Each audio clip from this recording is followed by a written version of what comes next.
Half of mental health conditions begin by age 14, and 75% of mental health conditions develop by age 24.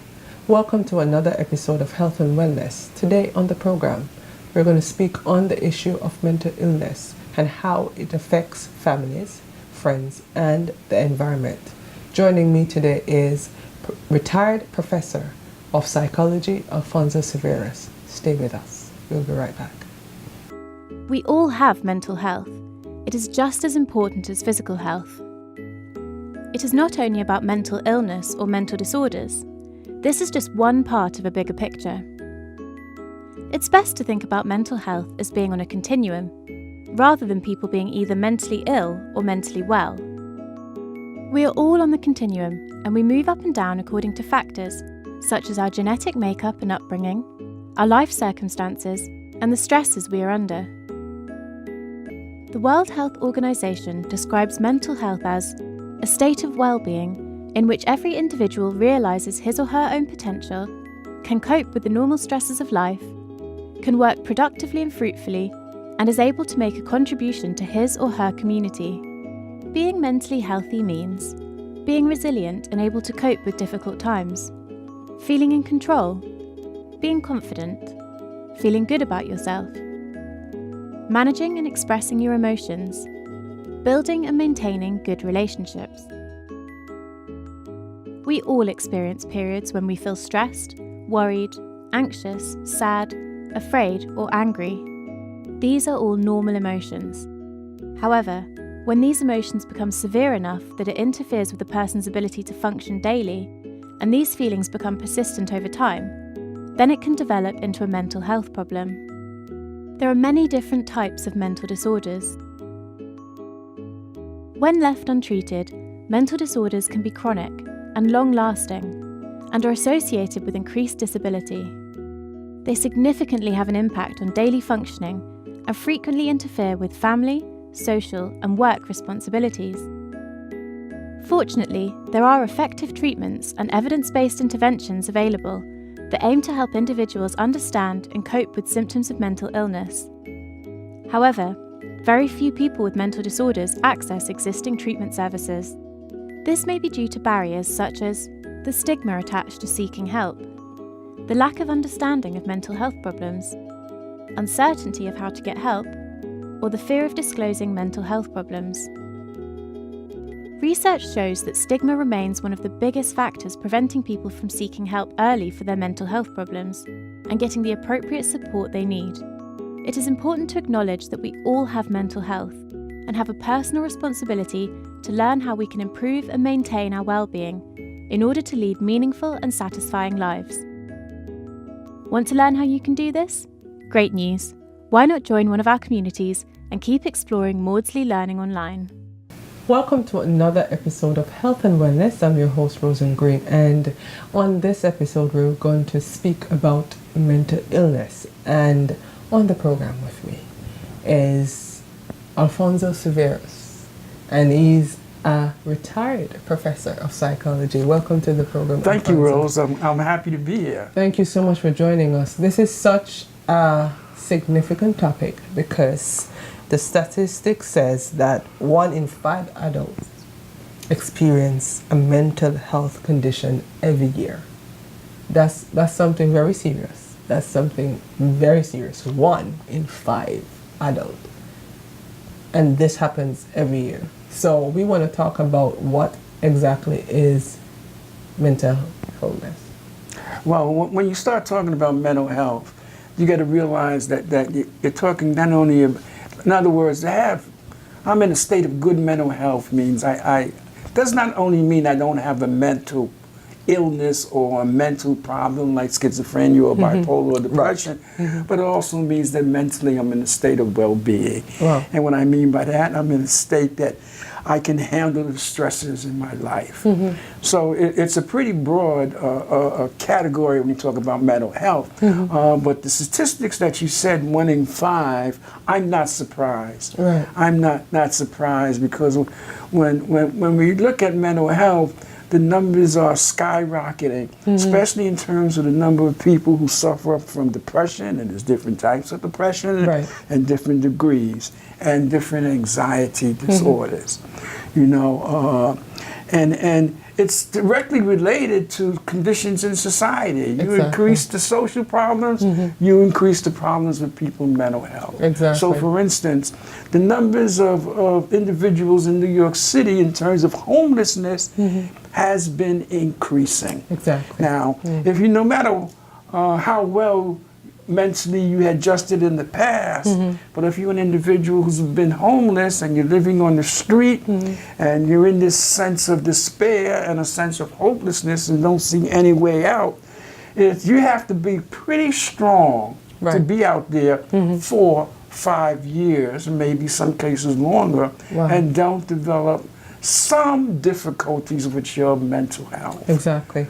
And what another statistic that gets me a little bit sad about is that half of mental health conditions begin at age 14. Yeah. So early. Signs are there. Not only is the signs are there, you know, we now know that conditions can run in families, it can run in groups. Correct. But it doesn't mean, say for instance in my family, there's a history of depression. You know, my aunts, my uncles, maybe my parents, maybe my brothers or sisters have it. That does not mean that I am going to develop depression because it runs in my family. What it means that what runs in my family is a predisposition to depression. Right. So if I haven't developed the kinds of coping mechanisms to deal with stress, and say you haven't developed the mechanisms to deal with stress very good either, and we are both confronted with the same stressful situation, I have this predisposition, so I am more likely to develop depression than you are. Right. Wow. And so that's how stuff is passed down from generation to generation to generation. Now, we've seen, and they call this genetic markers. Right. We've seen genetic markers passed down in just one generation. And this is fairly new. So, for instance, some recent research looked at children of parents who were in the Holocaust. My God. Wow. And they identified these genetic markers in which these people were had this predisposition to develop stress-related problems, and then that can lead into mental illness because stress always produces anxiety. Right. Then they saw the same genetic markers in the children, and of course they had no experience of the Holocaust. Right. Now that's one generation. Now, I say that because, you know, I'd like to think in terms of people of African descent. We see these stress-related diseases like high blood pressure, diabetes, and other stress-related disease. Of course, their conditions is primed for stress, full of stress. But can you imagine that for 250 plus years, our ancestors living in extreme trauma, slavery, what that did to our genetic makeup, that made us more prone, more susceptible, generation after generation after generation, to stresses, to our mental health. Right.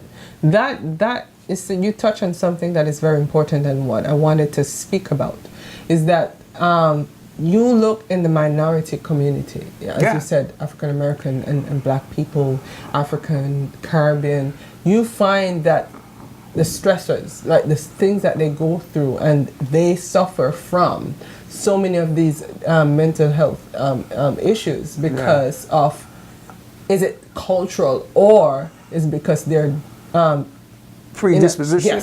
In a place. It's both. It's nature and environment. But here's the key.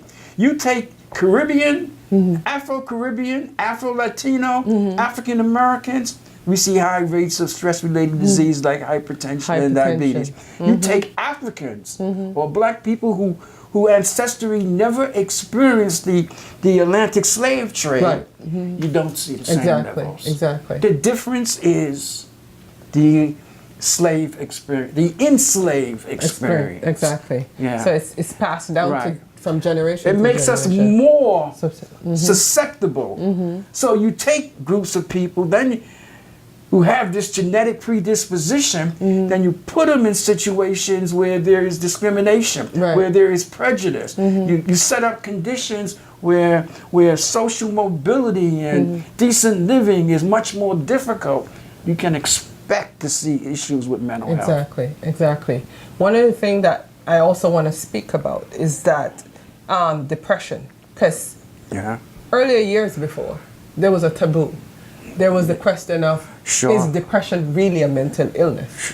Or is it something that is just a condition based on a stressor that you're experiencing at the moment? Now they're diagnosing it Sure. and treating it. So It's talk real. to us about in terms of the era when it was tabooed or not classified as a mental illness. in to communities, now that it's mental changing. mental illness is still to some extent in Stigma. many communities a taboo subject. You don't talk about it. If there's a person in the family is mental ill, you just don't bring that person up. Exactly. Mention that name. Exactly. That doesn't attend the family functions. I won't say nothing if you don't say nothing. And so that's the way it is. Even though we have to think of mental illness in terms of an illness. What does that mean? If I break my arm, you said, oh, poor me. You'll hurt your arm. But if I have a chemical imbalance in my brain and I'm hearing voices and I'm classified with a mental illness, oh no. Right.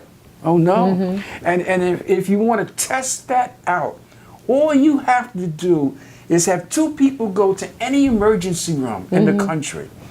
And one person runs up to the nurse and says, I'm having chest pains. They'll run and get the the couch or whatever, wheelchair and put you in and rush you to the doctor. And you have the second person go into the emergency room and run up to the nurse and say, I'm hearing voices. And see the reaction. They looked at you like, really? Yeah. Like, really? You're here for that kind of look? Like, really? Like, you need... Or they'll tell you, this is not the place for you. Yeah. Because they don't consider it as an emergency. It is. Kind of thing. It's an emergency to the person. And the thing of it is that, in many cases, it's not because what the person did something wrong. Exactly. That causes something to go wrong. And we just have to change the way we treat it, the stigma associated with it, and hopefully that will change over time through more education. Right. Another thing that I want to speak on is the flip side to that of going into the emergency room. Normally now I see that when you go to your primary care doctor, they give you a form that states, when is the last time you feel down? Yeah, when is the depressed. last time you feel sad? And if you dare to stick, recently I feel sad, Yeah. then they're like, okay, this one is crazy. And it's not so much of an outcry craziness, but it's so much of what was a stressor at that moment. Sure. So I think, how do you think that they put a broad umbrella on mental illness versus zoning in on the underlying cause of why you're feeling the way you feel? Yeah, that's a good question. You have to look at both situations. You have to look at are there immediate kinds of stresses, and that's what we call acute stress. Right. And does the person has the coping skills to deal with those immediate kinds of things going wrong in my family, things are happening in my life, and can I cope with it? Now, are there long-term stresses or chronic stress? That's different. That's much more different. And stress and anxiety and depression, you have to take serious. Right. I don't care who you are, what your condition is in life, no matter what you have or don't have. If these disorders develop, then the problems can be extremely serious, especially depression. And we know this. You look at people who suffer from clinical depression, like a Robin Williams. Here's the funny man. Surprising. That one man, was very surprising. The comedian, the person who people loved all over the world, the person who people said had everything.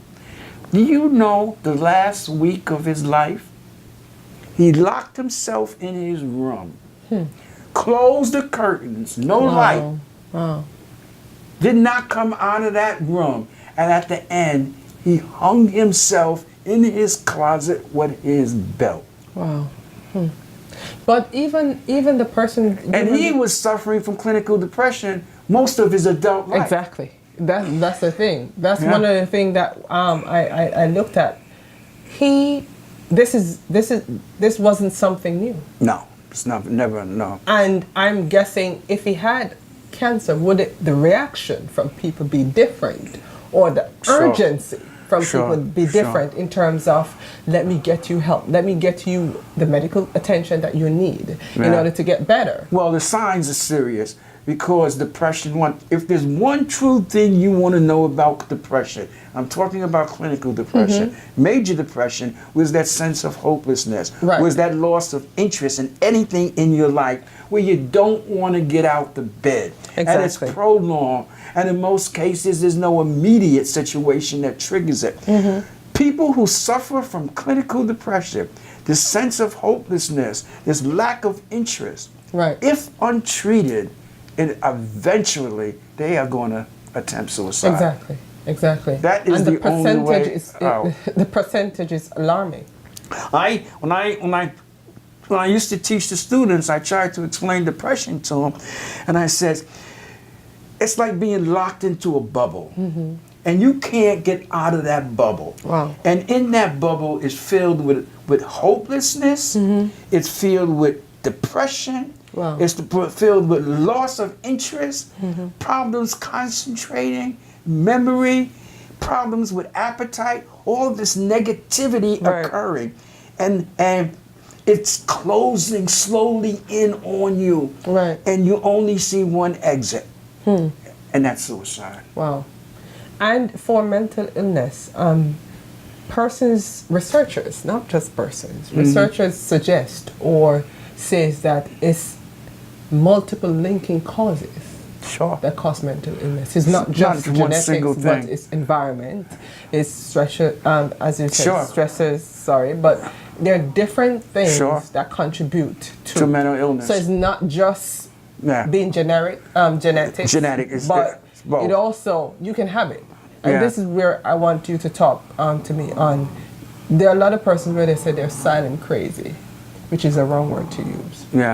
But people use it, and it's not empathetic when you say someone, you're crazy. You understand what I'm saying? When someone says, he's silent mad, you hear that term too, until something happened, like a traumatic experience or something extremely hard period in one's life triggers that thing. So talk to me a little bit. Could be underlying thoughts. There could be urges in which you may not surface because you don't allow them to surface. You know, the thing about mental illness in some cases, for instance, when some individuals develop severe forms of mental illness, you don't think, I'll use your term, that you're crazy. Exactly. You don't think you have a problem. So that complicates things. Now, my behavior may show, that the opposite, but I don't see it as that. And when people disagree with it and don't see it the way I see it, then I believe that's their problem. So that's one of the things that prevent people from either seeking treatment or continue treatment. So many individuals you would see like in the street and you wonder why. Well, why don't they do something? If a person says, no, I don't want to take that medication anymore, or no, I don't want to go into that institution. The way it's set up in this country, they have the right to do that. You can't be committed unless you consider that you're a threat to yourself or a threat to someone else. Now, I can hear these voices and I can show this erratic behavior, but if I'm not a threat to another person or a threat to my own self, there's nothing anyone can do. Exactly. Wow. So, you know, that's more severe cases. Then you have cases in which people's personality don't show it. Exactly. But the tendencies may be there. You know, the tendencies, and unless I'm really looking at examining myself, or I have support in my life, Exactly. I will. A big thing. Yeah, A big thing. These tendencies can surface and erupt. You know, mental illness is a situation that's not just nature, genetic, and heredity. It's nature, genetic, heredity, and environment. Exactly. And once you say environment, that means everybody in your social circle can either contribute to you coping with it or contribute to the opposite effect. Exactly, exactly. And another thing that I also looked at when I was just researching on this topic, I find that I'm greatly concerned, not just the findings, but after I see the findings, I was greatly concerned because a lot of persons who suffer from mental illness says that the medication caused them to be numb. Yeah. And it begs the question, is it that they're treating the underlying cause of the illness, or is it that they're giving them a fixer to so much of keeping them away from being society, other to people. society? So this medication is not really for the person experiencing mental illness. You're but right. It's so much in a way, securing the community. Because you gotta understand something, and this is the most simplest thing in the world to understand. If you go to a doctor and says, I have a problem with my heart, he's going to check your heart. Right. You go to a doctor and say, I have a problem with my kidneys, he's going to check your kidney. We know everything in our mind is in our brain. Exactly. The treatment in mental illness, psychiatry, psychology is the only profession in the world that does not look at the organ that's involved. Thank you. All right? Exactly. They don't look at the activity of the brain. Exactly. You know, they just take what you say to be, and then and now we know that something like simple as depression, and that's not simple, but it's much common. Right. It operates in the brain slightly different in each person. So medication that we apply that may be effective in one person and don't create side effects, their brain activity may be slightly different than the next person who has the same level of depression, but it's operating slightly different in the brain and slightly different impact. Right. The medication may cause other kinds of side effects with me. Exactly. So that brain is so complex that trying to get a one shoe fits all sizes, it doesn't work. It doesn't work. And this is a new science. Right. You got to understand, treating the brain is new, 50 years old. We're just learning about it. And so mental illness, in which is diseases in the brain, dysfunction in the brain, we have a long way to go. Long way. And I do believe that as well, because as I was saying, a lot of times we take for granted in terms of, as you said, the complexity, the complications. Let me be safer with that word. The complications of the brain in terms of how to maneuver around the brain.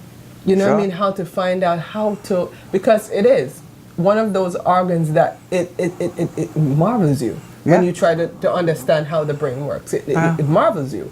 So take the same way you do other research. Take that time to learn, because as you know, persons who suffer from mental illness, every case is uniquely different.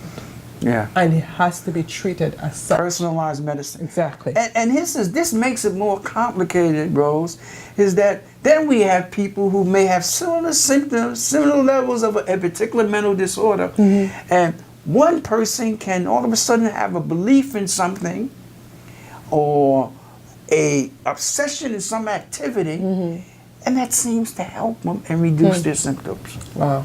With another person, it may not.